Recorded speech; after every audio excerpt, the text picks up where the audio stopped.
Good morning, guys. Yesterday was supposed to be a Women's Day or something, but I want to share something about women, how much God has high regards for women in the Bible compared to a lot of religions. That's what I found out. There's some books that say, even beat your wife. That's that kind of thing. But there's nothing of that kind in the Bible. I just want to read to you, so powerful. By the way, Pastor Madriscoll said, man, don't forget to date your wives. If not, somebody else would date her. That's a scary, dangerous statement, right? So here it goes. 1 Peter 3, likewise wives, be subject to your own husbands, so that even some who do not obey the word, they may be won without a word by the conduct of the wives, when they see your respectful and pure conduct. This conduct is very, very important in the Holy Scriptures, in the Bible. Very, very important, far more important than exterior. Verse 3, check this out. Do not let your adorning be external, the braiding of hair and the putting of gold jewelry or clothing you wear, but let your adorning be the hidden person of the heart, with the imperishable beauty of a gentle and quiet spirit, which in God's sight is very precious. What is precious in God's sight? The imperishable beauty of a gentle and quiet spirit. Women are called to have that gentle and quiet spirit. I mean, look at those words. Every husband will be so thrilled with that, right? Gentle and quiet spirit. You know, men do not want a nagging wife. So, but husband is the backup, I understand. The reason they nag is because the husband don't get the chores done or whatever. And just to be fair, but the Bible does say so beautifully that women, you know, don't adorn yourself. This is ESV, let's NIV. See, women, your beauty should not come from outward adornments such as elaborate hairstyles and wearing gold jewelry and fine clothes. Did you hear that? Elaborate hairstyle, fine jewelry, fine clothes, expensive things. This is what the world is looking for now. But rather it should be that of the inner self, the unfading beauty of a gentle and quiet spirit, which is of great worth in God's sight. The beautiful spirit that every man, if you're not married yet, to look for in a woman should be the beauty, the inner self, the unfading beauty of a gentle and quiet spirit. Now that's tough to get right. So that is something women should bear in mind, and that is part from the women, from the wives, not from the outward adornment like jewelry, like hairstyle and all this.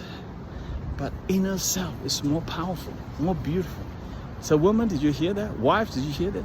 The inner self is far more beautiful, far more powerful than the external adornment, like hairstyles, clothing, jewelry, and whatnot. Okay, verse 5 explains why. For this is the way the holy woman of the past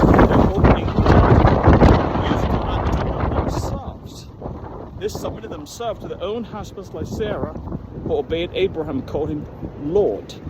You are her daughters if you do what is right and do not give way to fear. Okay, let's switch back to ESV and see. Okay, for this is the way holy women who hoped in God used to adorn themselves. Gentle and quiet spirit. Sarah obeyed Abraham, called him Lord. You don't have to call your husband Lord these days, you know, obviously. But there is a principle of quiet submission spirit. And you are her children if you do and do not fear anything that is frightening. Now, I just want to make a comment overall that the modern literature and the modern movies and the worldview that we see and we talk about, generally pushing forward the outward external adornment. So much so that the internal beauty is neglected. Okay? That's why other religions like Islam, Muslims, they lament the downfall of the Western civilization. If that's they equate Western civilization with Christianity, unfortunately. See, the Western culture is so consumed by consumerism and the materialism and sexuality, sensuality, you name everything that the Bible talks about and warned about is coming and is in the Western culture. In particular, the Hollywood movies are the exceptionally bad ones. But I heard that some good movies coming out, Mel Gibson and somebody team out to do some non-woke movies. But that aside, this is how Muslims, Islam views Christianity. It's the connotation to it. It's so sad, right? But you see, because our culture, we have been ingrained that external culture is so more appealing, more attractive. It stimulates and triggers man's emotions and adrenaline. When you look at half-naked women, etc., pretty, beautiful on the outside, etc., but there's nothing at all on the inside. So, but the thing is, when you talk that way, young people will say, oh, that is old-fashioned. This is so old-fashioned now, we're so out of it. No, we're not so out of it, because the Word of God is never out of it, guys.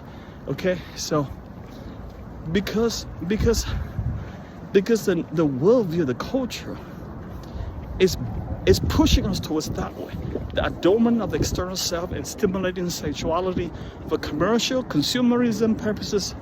And let me tell you, the overarching power and force that drives it is not as simple as you think.